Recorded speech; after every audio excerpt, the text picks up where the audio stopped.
bangsa Indonesia. Tiga, kami putra dan putri Indonesia. Menjunjung bahasa persatuan, bahasa Indonesia. Halo sahabat Indonesia, kita bertemu lagi dalam rubrik Indonesia Maju. Hari ini edisi spesial karena memperingati Hari Sumpah Pemuda yang jatuh tanggal 28 Oktober tahun 2020.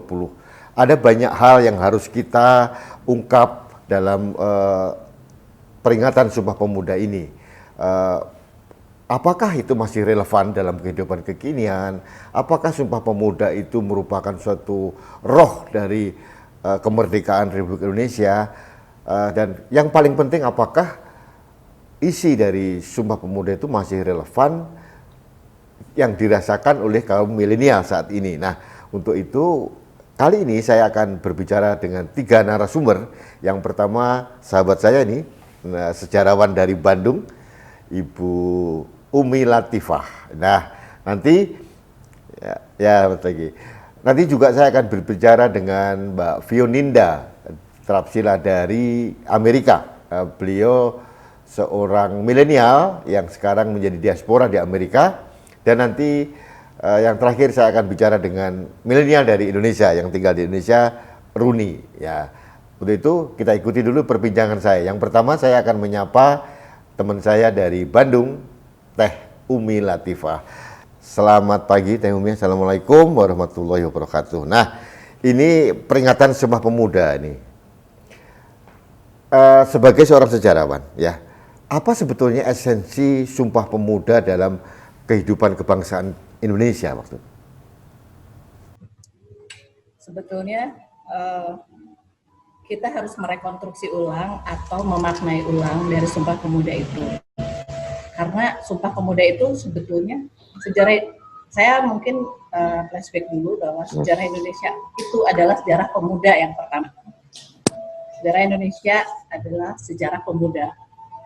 Kita dibentuk oleh pemuda-pemuda yang mencerahkan, pemuda yang berpikir, dan pemuda intelektual. Negara kita didirikan oleh mereka, ya. Mau tidak mau kita harus mengakui. Lalu secara konteks keindonesiaan adalah sejarah Sumpah Pemuda adalah pencarian identitas diri, pencarian sebuah kebangsaan.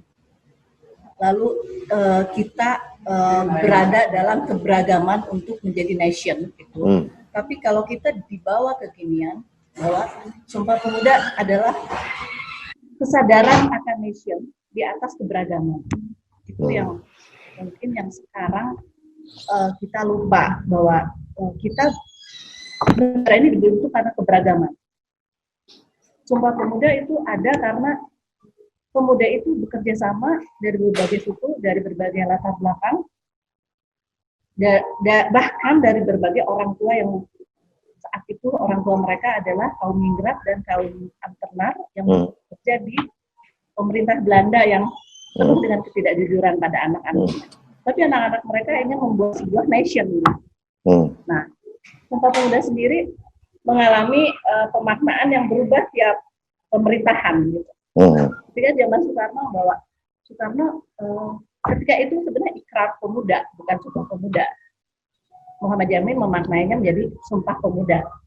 Lalu zaman Soekarno itu, jadi saya mungkin bercerita ada pemaknaan di 4 periode pemerintahan. Yang pertama Soekarno, bahwa Soekarno memerlukan simbolisasi untuk mempersatukan negara ini di saat itu baru berdiri tahun 50.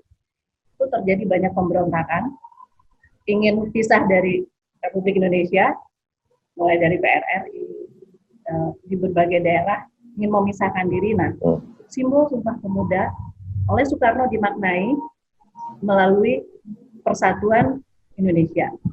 Jadi pemaknaan tiap masa itu berbeda. Soekarno adalah pemimpin solidaritas, jadi dia pemimpin yang hebat mempersatukan. Lalu zaman Soeharto dimaknainya berbeda. Sumpah Pemuda dimaknai menjadi sebuah stabilitas, sebuah pembangunan, dan sebuah kedisiplinan.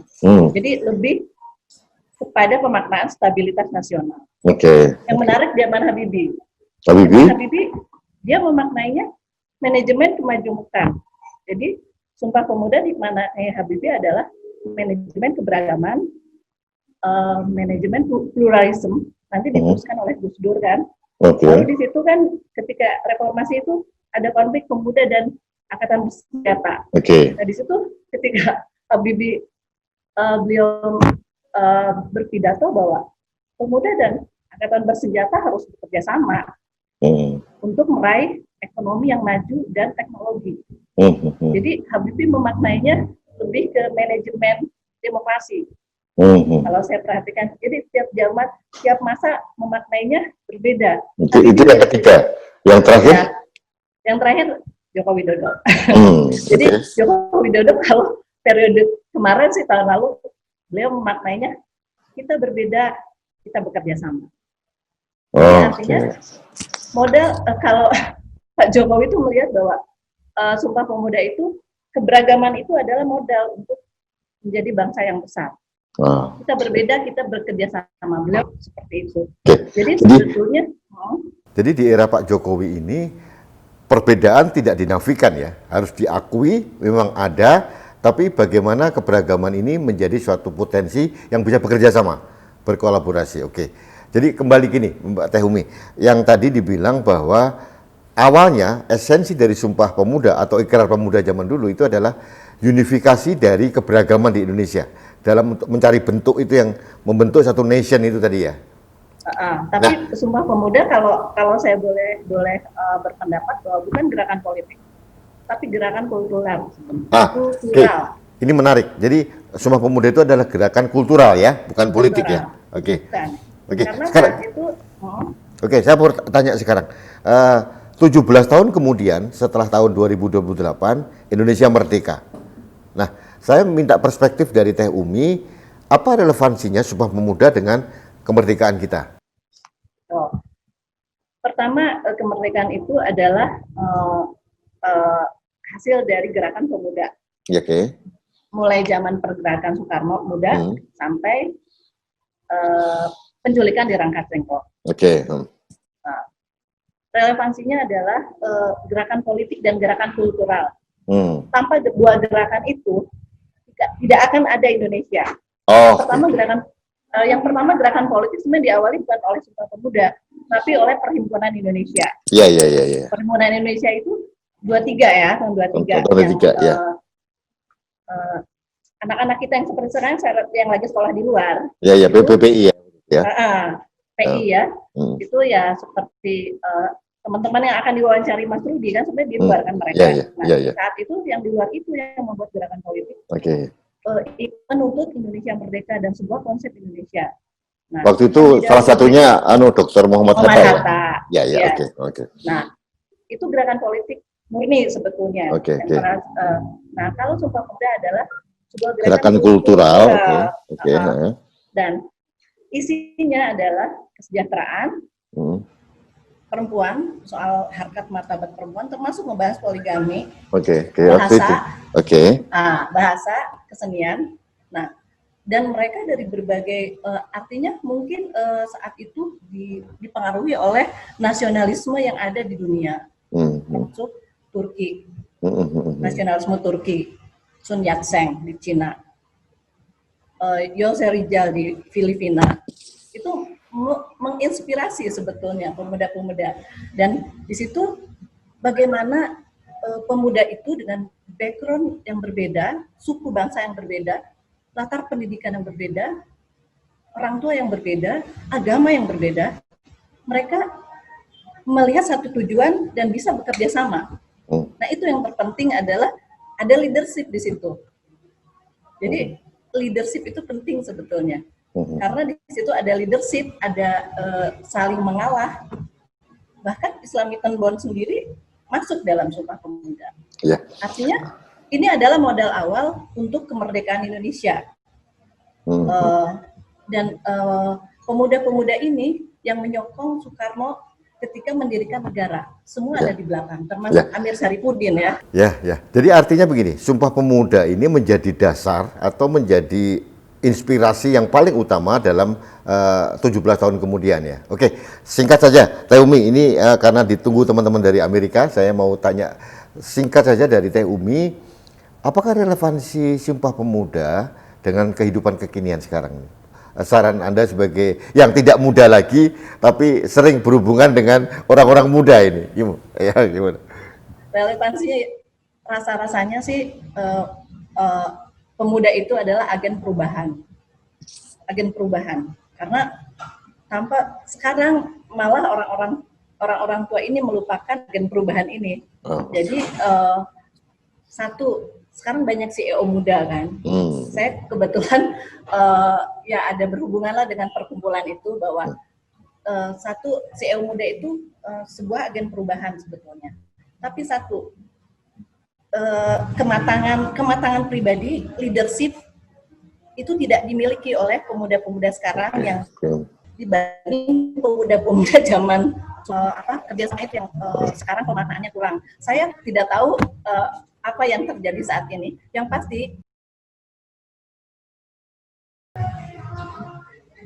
pasti Mas Rudi, sekarang yang harus pemaknaan yang relevansinya adalah ketika kita mau melihat masa depan lebih jelas tujuan kita harus melihat masa lalu juga lebih clear. Lebih clear. Jadi kita berjalannya tuh lebih jelas. Jadi sekarang pemaknaan itu yang harus diajarkan oleh guru-guru seperti pemaknaan rekonstruksi ulang, pemaknaan ulang tentang Sumpah Pemuda itu, bahwa di situ ada leadership, di situ ada kerjasama. Sekarang kerjasama virtual mungkin ya, yang dibutuhkan gitu, kerjasama virtual, terus karakter yang diperlukan adalah pembangunan karakter. Itu aja sih sebenarnya. Oke, terima kasih, luar biasa. Ada satu hal yang benang merahnya adalah bahwa isi dari Sumpah Pemuda masih relevan, tapi perlu rekonstruksi ulang dengan suasana kekinian. Pembangunan karakter, untuk pembangunan karakter. Ya, jadi saya karena kira pemuda adalah agen perubahan. Ya, pemuda adalah agen perubahan. Teh Umi, terima kasih waktunya. Sama-sama. Nanti kita akan ngobrol lagi tentang banyak hal, tentang pemuda, sejarah, dan budaya. Terima kasih. Oke. Ya, sahabat Indonesia. Selamat siang. Ya, selamat siang. Ya, Teh Umi ini adalah seorang sejarawan, tapi juga pegiat budaya, khususnya di budaya Sunda, dan banyak berkaitan dengan berinteraksi sosial dengan kegiatan kepemudaan di khususnya di Jawa Barat. Baik, sahabat Indonesia, kali ini saya akan berbincang-bincang dengan sahabat kita, Fioninda dari Alexandria di Virginia. Ini anak muda yang sudah 18 tahun di Amerika, dan saya akan minta perspektif dari Vio tentang relevansi Sumpah Pemuda dalam kehidupan kekinian. Selamat malam waktu Amerika, Mbak Vio. Selamat malam. Di sini masih siang di Jakarta, di sana udah malam. Ngomong-ngomong, sebentar lagi ada general election di Amerika. Iya, tanggal 3 November, satu minggu lagi kurang lebih ya. Ya. Kemarin debat terakhir. Debat terakhir saya mengikuti ya, jadi agak seru, tapi tidak agak lebih tertib dibandingkan yang pertama. Benar, lebih terarah sekarang. Lebih terarah. Ya. Mbak Vio, ini kita memperingati Sumpah Pemuda ya. Sumpah Pemuda itu dia itu tanggal 28 Oktober, itu sudah lama ya, kita sudah sekitar 92 tahun yang lalu gitu ya. Kalau kita cermati 3 poin dari yang diikrarkan pemuda waktu itu, bertanah air satu, berbangsa satu, kemudian berbahasa yang sama, bahasa Persatuan Indonesia.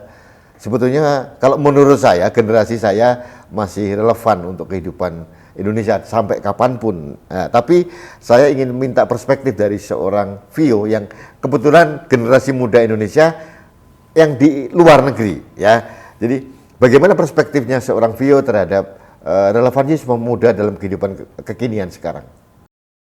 Pemuda dalam, menurut saya sendiri ya pribadi ya, pemuda zaman sekarang tuh kayak melupakan tradisi lama yang kita punya.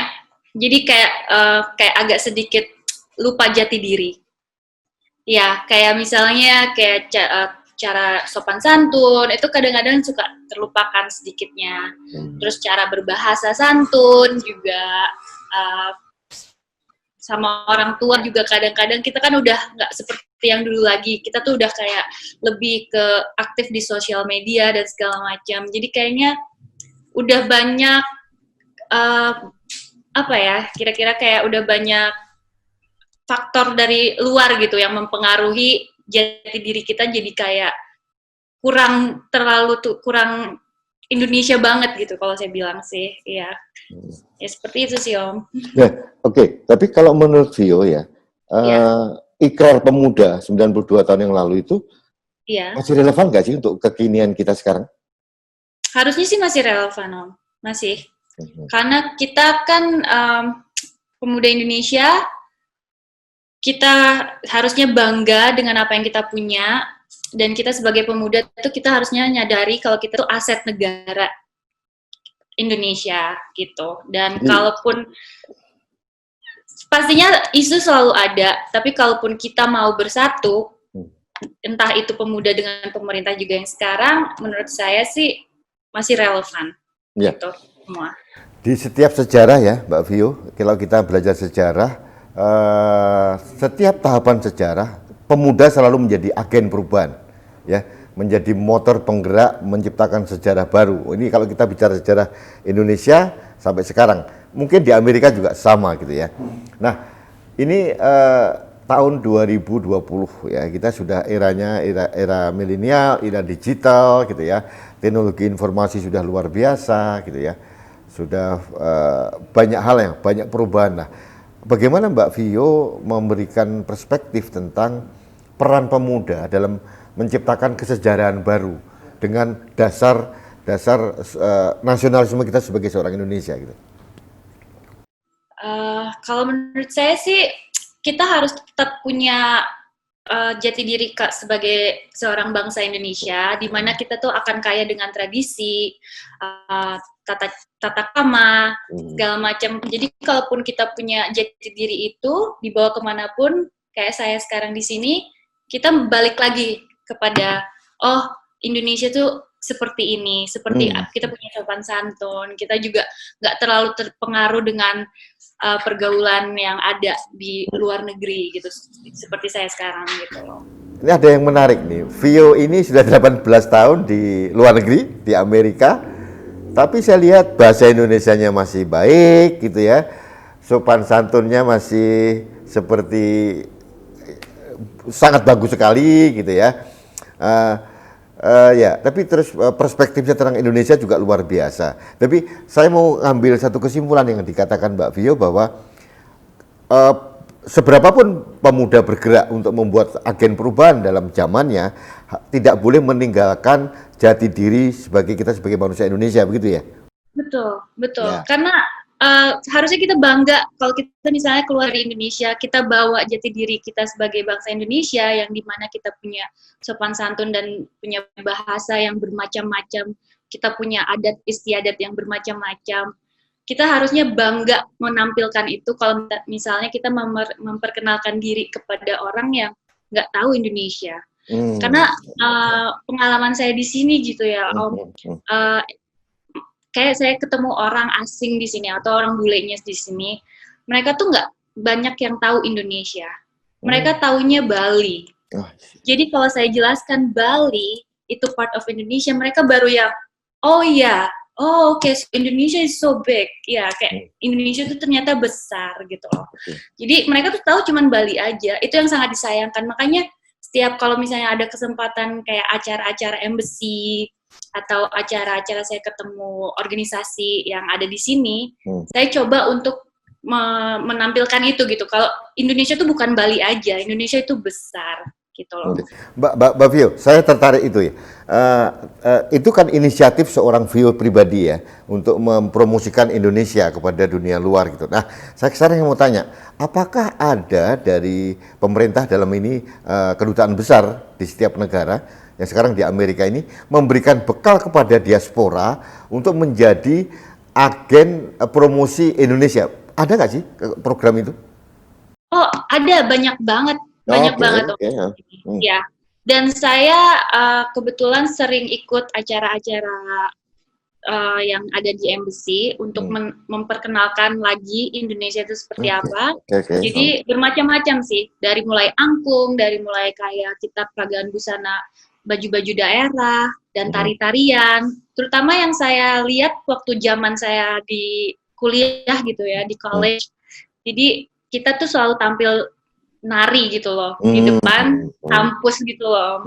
Jadi kayak di situ tuh kayak saya bangga gitu, karena nggak ada negara lain yang kayak kita punya gitu loh. Jadi makanya kalau saya keluar gitu dengan untuk mempromosikan Indonesia, saya sangat bangga sih. Saya sangat yang dan saya selalu mengingatkan untuk teman-teman saya juga seperti itu.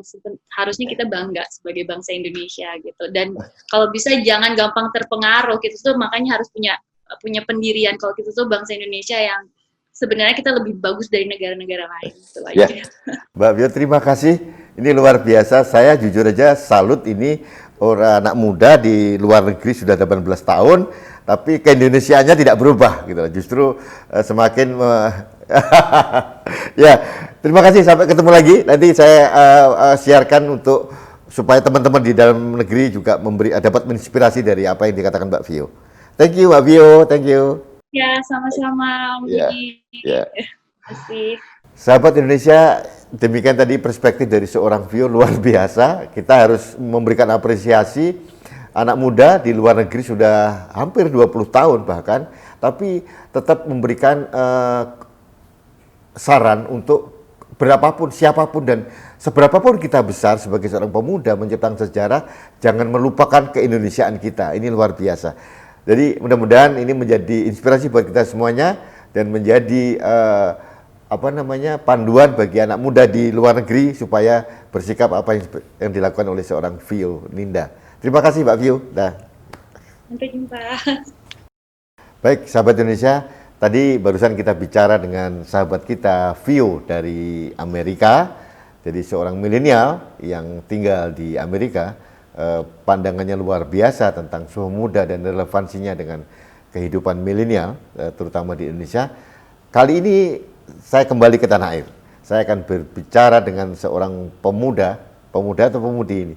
Pemuda saja. Jadi ini Khairunisha, nama Runi aja. Ya, di seorang aktivis pemuda yang luar biasa, pegiat sosial juga, masih muda. Jadi saya akan berbincang-bincang dengan Mbak Runi terkait dengan pandangan seorang milenial terhadap Sumpah Pemuda. Selamat pagi, selamat siang Mbak Runi. Selamat pagi kali ya, selamat pagi. Ya. Oke, Mbak Runi, tanggal 28 Oktober Sumpah Pemuda.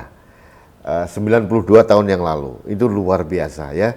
Ada gerakan kultural dari berbagai suku di Indonesia kemudian menyatu, mereka padahal belum merdeka, belum punya negara, itu menyatu menjadi suatu nation yang namanya Indonesia. Padahal waktu itu Indonesia belum ada gitu ya. Ternyata mereka sudah mempunyai rasa kebangsaan seperti itu, menyatu menjadi satu bangsa. Kemudian 17 tahun kemudian ada kemerdekaan gitu kan. Kalau kita baca sejarah, Sumpah Pemuda ternyata itu menjadi roh atau inspirasi terjadinya kemerdekaan. Tanpa adanya Sumpah Pemuda, belum tentu ada kemerdekaan, katanya begitu. Jadi karena itu sudah dipersatukan dulu landasannya, fondasinya. Jadi pada saat itu Bung Karno memerdekakan bangsa ini sudah mudah, kita sudah bersatu gitu. Nah, sekarang 92 tahun kemudian, ya. Sumpah Pemuda itu menghilangkan kita, ada 3 hal tentang kesamaan, persatuan satu bangsa, persamaan sebagai satu bangsa tanah air, dan mengakui adanya bahasa Indonesia sebagai bahasa persatuan. Ini luar biasa. Nah, saya minta perspektif dari seorang Runi, bagaimana melihat esensi Sumpah Pemuda yang Runi tahu? Oke, esensi Sumpah Pemuda dari yang aku tahu itu ya seperti tadi yang sudah dikatakan bahwa ini adalah sekumpulan anak muda berani yang peduli dengan bangsa kita, bangsa Indonesia gitu kan. Padahal itu sebelum adanya kemerdekaan dan membentuk dan membangun jalan untuk kemerdekaan kita gitu. Jadi kalau misalnya esensi Sumpah Pemuda sendiri sih untuk aku adalah bahwa memang pemuda itu pemegang dari suatu perubahan gitu. Perubahan itu adanya ya di pemuda-pemudi. Perubahan itu adanya di anak-anak muda yang masih haus akan ilmu, haus akan masih penasaran gitu sama kita tuh bisa ngelakuin apa sih gitu. Dan aku melihat sebenarnya zaman sekarang juga masih banyak kok orang-orang yang ingin membuat suatu perubahan, ingin membantu sesama, ingin melihat apa ya? Mungkin gini, kalau pemuda itu mungkin kadang terlihatnya seperti naif gitu ya. Wah belum ngerasain banyak nih, tapi mungkin naifnya itu penting gitu. Karena kalau misalnya naif kita kan banyak nanya ya. Kayak misalnya anak kecil deh, kalau misalnya punya anak kan pasti banyak nanya, itu apa, itu apa. Nah muda ini penting karena kita banyak bertanya. Enggak, birokrasi memang sudah seperti itu, tapi anak muda bisa nanya, ya kenapa sudah seperti itu? Kenapa harus seperti itu gitu? Kenapa harus kayak gini? Kenapa harus dia yang jadi pemimpinnya, kenapa cara pemimpinnya harus seperti ini? Nah, pertanyaan-pertanyaan itu mungkin terdengar melelahkan, tapi itu penting, karena dari pertanyaan itulah kita bisa menemukan sesuatu hal yang baru, kita bisa berinovasi, kita bisa melakukan suatu perubahan. Itu sih kalau dari aku esensi. Ya, jadi ini cukup jauh esensinya, jadi artinya waktu itu dianggap bahwa pemuda adalah agen perubahan di setiap zamannya. Ya. Yang kedua tadi Runi mau mengatakan bahwa pemuda ini selalu berusaha menciptakan sejarah di zamannya masing-masing begitu. Oke, sekarang terkait itu Mbak Runi, apakah relevansi Sumpah Pemuda dalam kehidupan Indonesia saat ini? Menurut Runi seperti apa? Yang pertama aku mau bilang dulu bahwa menurut aku Sumpah Pemuda sampai sekarang masih tetap relevan. Oke. Ya, karena bukan cuma untuk menghafal Sumpah Pemudanya sendiri ya, tapi memaknai dan menyalurkan arti Sumpah Pemuda itu sendiri dalam kehidupan sehari-hari. Okay. Nah, bagaimana sih caranya? Seperti yang sudah dikatakan, Sumpah Pemuda itu kan dilakukan di saat ada kumpulan pemuda-pemudi yang ingin menyatukan Indonesia gitu kan. Jadi kayak ya dari Sabang sampai Merauke lah gitu istilahnya. Nah, sekarang kita kan sudah masuk ke era digital gitu ya. Semuanya internet. Semua informasi itu mudah banget untuk dicari dan untuk dibaca di mana-mana, dari sosial media, Instagram, Twitter, sampai Google, internet gitu kan. Kita tuh gampang banget untuk mencari informasi dan pengetahuan sekarang. Tapi dengan adanya kemudahan mencari informasi itu, ada juga hal yang buruk di belakangnya gitu, seperti misalnya hoax. Atau mungkin ya, ini aku agak merekomendasi juga nih, nonton di Netflix dokumenter namanya Social Dilemma.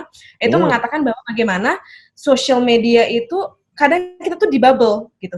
Jadi kita di social media bubble di mana misalnya kita orangnya liberal gitu misalnya ya. Kalau ideologi liberal. Nah, kita tuh bacanya ya berita-berita liberal semua. Atau kalau misalnya kita radikal, mungkin kita radikalnya sedikit, tapi nanti sosial media ngasih berita baru, ngasih grup baru yang semakin radikal. Nah, menurut aku sekarang pemuda itu bertanggung jawab untuk critical thinking gitu. Berpikir kritis bahwa terkadang yang kita baca belum tentu benar. Jadi kita harus mau gitu. Misalnya baca dari satu berita, ya kita baca berita-berita lainnya gitu, sampai kita akhirnya menemukan suatu konsensus bahwa oh ini mungkin yang benar, mungkin ini yang salah. Jadi apa ya, jangan langsung percaya sama suatu hal, jangan jadi bagian yang memecah belahkan bangsa, tapi jadilah bagian yang mempersatukan bangsa. Kayak mungkin kadang sekarang aku melihat gitu ya di sosial media, entah ini sosial media bubble aku atau itu mungkin orang juga ngeliatnya kayak gitu, tapi yang aku rasakan kok kayaknya toleransi itu susah banget sih dirasakan sekarang gitu. Misalnya kok kayaknya dulu nggak ada deh rasa-rasa gereja susah dibangun atau orang Islam susah beribadah atau sepertinya nggak ada gitu. Kenapa sih kita itu kan Bhinneka Tunggal Ika gitu ya.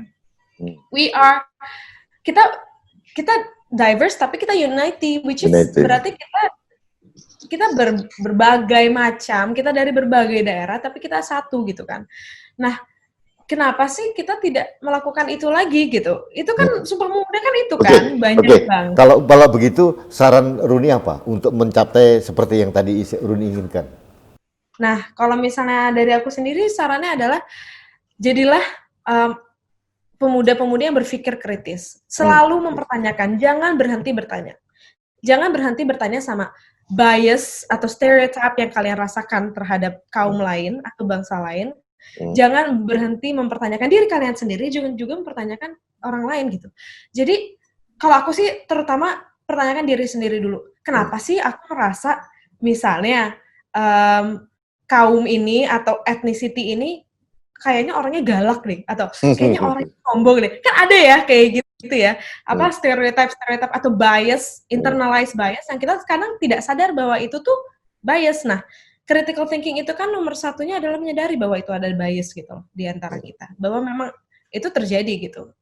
Apa ya, otak kita terbiasa misalnya gitu, kita terbiasa patriarki. Ya kita akan merasa patriarki itu yang normal gitu kan. Kita susah untuk menerima pemasukan baru gitu. Nah, jadi menurut aku sebagai pemuda, coba kita open-minded. Dan open-minded itu bukan berarti kayak, wah liberal, ayo kita hidup bebas tanpa peraturan. Tidak seperti itu. Tapi kita mau menerima pemikiran-pemikiran lain. Kita mau menerima pelajaran-pelajaran lain, knowledge lain.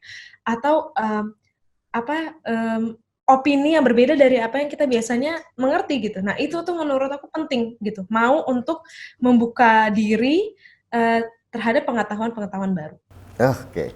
Terima kasih Runi, luar biasa. Ini masukan, jadi saya mendapatkan pencerahan dari seorang milenial ini bahwa ternyata pandangan pemuda itu harus kritis gitu ya, harus open mind gitu ya, tapi mempunyai basic keindonesiaan yang jelas gitu ya, harus siap menerima perbedaan dalam bentuk apapun gitu, dalam opini maupun dalam hal kesukuan, agama dan sebagainya.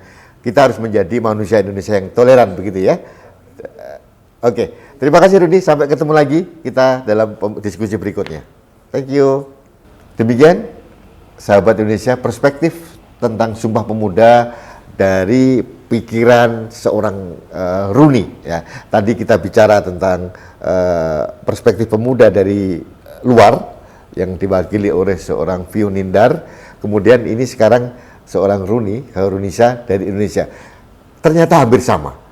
Mereka berdua menginginkan pemuda menjadi agen perubahan, tapi tetap tidak meninggalkan keindonesiaan kita. Jadi pemuda harus kritis, pemuda harus terbuka, pemuda harus toleran, dan yang paling penting yang tadi dikatakan oleh Vio bahwa kita harus tetap bangga terhadap Indonesia.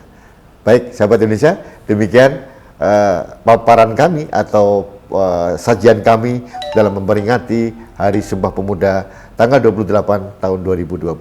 Selamat Pemuda Indonesia.